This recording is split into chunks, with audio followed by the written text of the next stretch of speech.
శ్రీ గురుభ్యో నమః. వారం వర్జం. ఫిబ్రవరి 19, 2026 గురువారం. శ్రీ విశ్వావసు నామ సంవత్సరం ఫాల్గుణ మాసం ఉత్తరాయణం. శిశిర ఋతువు శుక్లపక్షం. శతభిషం కార్తె. ద్వితీయ మధ్యాహ్నం 3:58 వరకు. నక్షత్రం పూర్వపాత్ర. రాత్రి 8:52 వరకు. వర్జం రాత్రి 9:13 నుండి 11:46 వరకు. దుర్ముహూర్తం ఉదయం 10:25 నుండి 11:12 వరకు. మరలా మధ్యాహ్నం 3:05 నుండి 3:52 వరకు. శుభ సమయం ఉదయం 8 గంటల నుండి 9 గంటల వరకు. తిరిగి సాయంత్రం 5 గంటల నుండి 6 గంటల వరకు. రాహుకాలం మధ్యాహ్నం 1:30 నుండి 3 గంటల వరకు. ద్వాదశ రాశుల వారు ఈరోజు చేసుకోవాల్సిన పూజలు. లక్ష్మీ కుబేర స్తోత్రం చదవండి.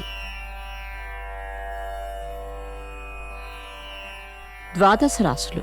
మేషరాశి. బ్యాంకు లావాదేవీలలో తేడాలు, లోపములను పరిశీలించి మౌనంగా తగు చర్యలు తీసుకుంటారు.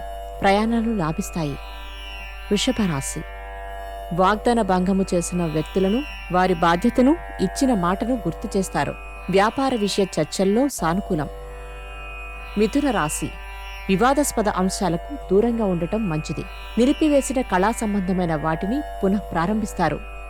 కర్కాటక రాశి. కార్యాలయాలలో మీరు లేకపోయినా సక్రమంగా కార్యక్రమాలను నిర్వహించే వ్యక్తులను ఎంచుకుంటారు. వివాహ యత్నాలు. సింహరాశి. దైవ కార్యములను, శుభకార్యములను నిర్విఘ్నంగా పూర్తి చేస్తారు. రాజకీయ వ్యవహారములకు అనుకూల కాలం. కన్యారాశి. బంధువులతో చర్చించి అభివృద్ధి కార్యక్రమాలను ఆచరణలో పెడతారు. నూతన కాంట్రాక్టులు శ్రమానంతరం దక్కుతాయి. తులారాశి. స్పెక్యులేషన్ వైపు మొగ్గు చూపే కన్నా స్థిరాస్తుల కొనుగోళ్లపైన పెట్టుబడిని మదుపు చేయడం మంచిదని భావిస్తారు. వృశ్చిక రాశి. ఆధునిక సాంప్రదాయ పద్ధతులను వ్యతిరేకిస్తారు. సనాతన సాంప్రదాయ విషయముల మీద ఆసక్తిని పెంచుకుంటారు. ధనస్సు రాశి. ముక్కుసూటిగా వ్యవహరిస్తారు. అందువలన కొందరికి దూరం కావలసి వస్తుంది. కోర్టు వ్యవహారములు అనుకూలిస్తాయి. మకర రాశి.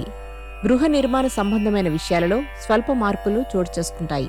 మీ శక్తి సామర్థ్యాలు వెలుగులోకి వస్తాయి. కుంభరాశి. మంచి అవకాశములను గురించి గతంలో చేసిన ప్రయత్నాలు ఇప్పుడు అక్కరకు వస్తాయి. వాహన సౌఖ్యం. మీనరాశి. అధికంగా చెప్పుకోదగిన ఇబ్బందులేమీ ఉండవు. మీకు రావలసిన ధనం కొంతమేరకు చేతికి అందుతుంది. నమస్కారం.